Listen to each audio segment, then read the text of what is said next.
couples sur 10 se sont mariés sans contrat de mariage, c'est-à-dire sous le régime de la communauté réduite aux acquis.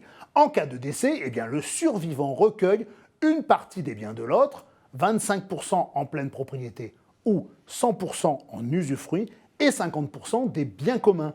L'assurance vie est un outil qui permet de préserver les intérêts de votre partenaire en constituant une épargne de précaution pour votre conjoint, en lui garantissant un complément de revenus ou en préparant la transmission du patrimoine familial en le protégeant efficacement. La souscription du contrat n'a pas pour objectif d'échapper à l'impôt, puisque le conjoint n'a pas à payer de droits de succession.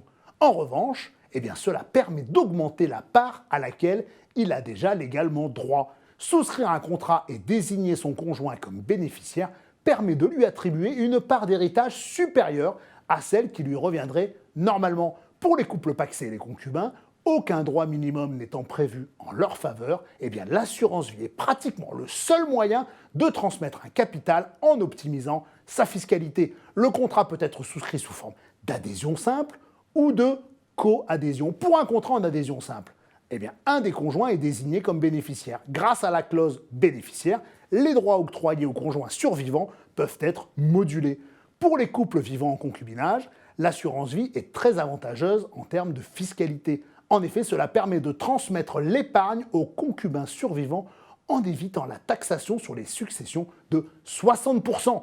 Les adhérents doivent rester cependant attentifs au montant des primes versées. Elles ne doivent pas être considérées comme manifestement exagérées au regard du patrimoine global du conjoint prédécédé, au risque d'être réintroduit dans la succession.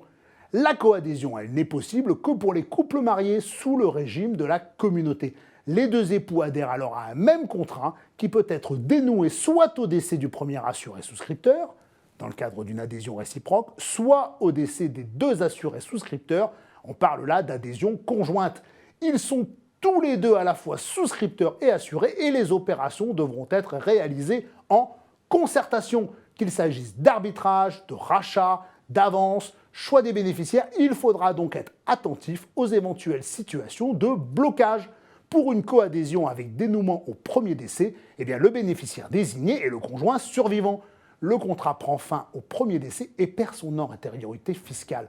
Pour une coadhésion avec dénouement au second décès, le contrat est maintenu au nom du conjoint survivant. Il conserve son antériorité fiscale.